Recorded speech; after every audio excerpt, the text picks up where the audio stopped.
Yo, yo, yo, what's cracking, everybody? So, in today's video, I'm going to be teaching you guys how to build chords inside of FL Studio with no music theory. Me personally, I'm going to school for music, and music theory is my favorite subject. I absolutely love it, so I try to shove it into every single video I make. But I know most producers out there, they get a little bit scared when they hear the words music theory, don't they? And I could totally understand why, It is a little bit of a daunting topic when you're still just trying to figure out how to navigate FL Studio so you can put a beat together. So on this fine Sunday morning, I got my iced black coffee, as per usual, and I'm gonna be showing you guys some tricks inside of FL Studio that will allow you to build decent sounding chord progressions without going on and on about the music theory behind them. Alright, so step numero uno, that means number one in Spanish, is gonna be deducing what exactly is a chord. There's a lot of different definitions for it, but to me, a chord is simply just a group of notes. A lot of people say that a chord is a group of notes that sound good together, but I don't necessarily agree with that because what sounds good is going to change depending on who's listening to it. So right here, we got an individual note. If I stack two more notes on top of that, that's technically a chord. It's not a very good sounding chord, but it is a chord nevertheless. But even this chord, which sounds kind of bad, can be used in music if you really want to. I could probably think of a use for this chord if I really sat down and tried to. But the main two types of chords that you're going to want to use are major and minor chords. And the way you build these in FL Studio is super easy, alright? It's so easy. If you want to build a major chord, after your first note, you skip 3 spaces and you put a note. Then you skip 2 spaces and you put a note. Booyah, you have a major chord. If you want to build a minor chord, you do the exact same thing, but instead of 3 spaces on the bottom and 2 spaces on the top, you move this middle note down, so now it's 2 spaces on the bottom, 3 spaces on the top. So you can see I have a major chord followed by a minor chord, and I'm just going to play them one after the other so you can hear what they both sound like.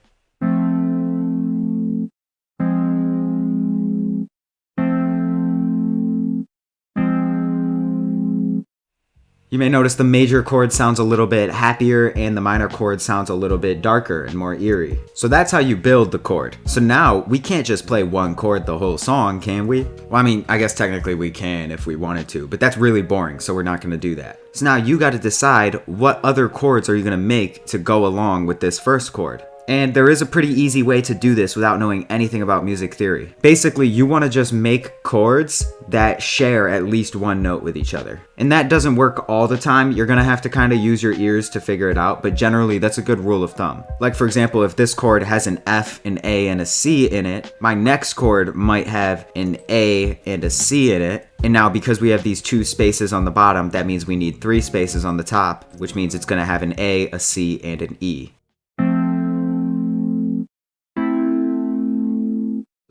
You could probably hear now that those 2 chords work pretty well next to each other. And now for the next chord, since this one has an A, a C, and an E, we might start on a C, and then we have to skip 3 spaces to put down an E, so that way it's sharing notes. And because there's 3 spaces on the bottom, that means there needs to be 2 spaces on the top, so now the top note is going to be a G.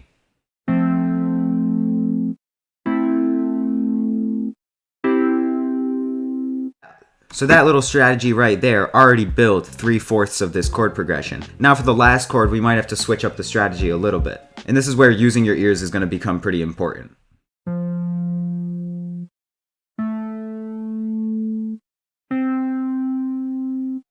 I think the next note that I would personally want to hear would be this one right here. So now let's try to follow the same rules as before, where, maybe we make a major chord, we skip 3 notes, we put one down, and then we skip 2 and put another one down. Let's see how this sounds.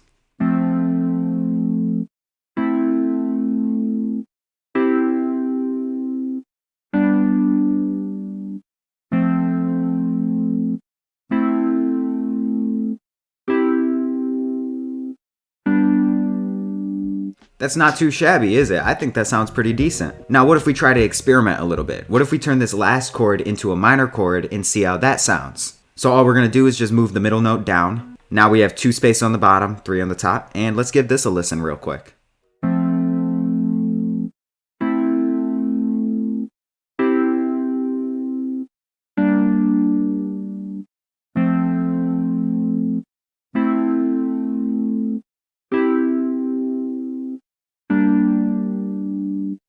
Now, I don't know about you guys, but to me, that sounds pretty terrible. Like, the first 3 chords play and it's solid all the way up to this C major chord, but then once this last chord comes in, it sounds weird. It doesn't sound right. So I'm gonna make a little executive decision right here, and I'm gonna say, fuck the minor chord, we're keeping it as a major chord because it sounds way better.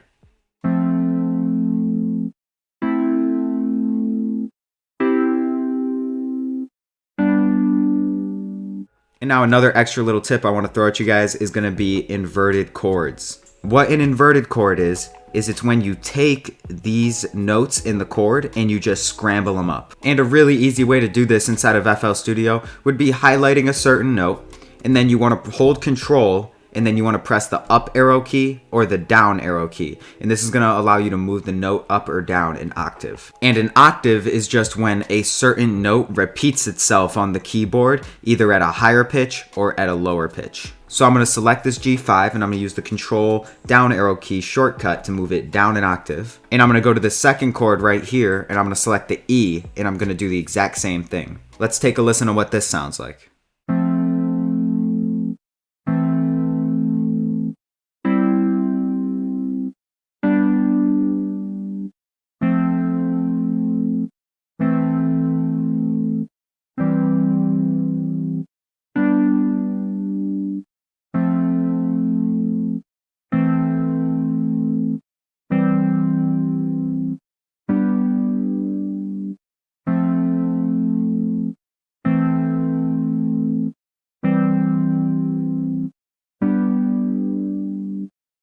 So you may have noticed while I was playing that little loop right there, I was actually inverting a couple more notes to see what that would sound like. I ended up moving this E and this D in the last 2 chords down an octave, and I really like the way that that ended up sounding. So that's pretty much it for this video. I want to keep it real short and concise. Maybe I'll make a part 2 where I go in depth on a couple more little concepts that you can use to spice up your chord progressions. And I also plan on making another video where I do talk about the music theory and I explain how to use a scale to build your chord progression. Because realistically, even though music theory can have a tendency to scare away new producers, it is so valuable to learn about. I went years where I was not excited to learn about music theory whatsoever, and now that I have learned about it and I know what I'm doing and I know how to navigate scales, it's taken my music production to a whole new level. Yeah, that pretty much closes out this particular video.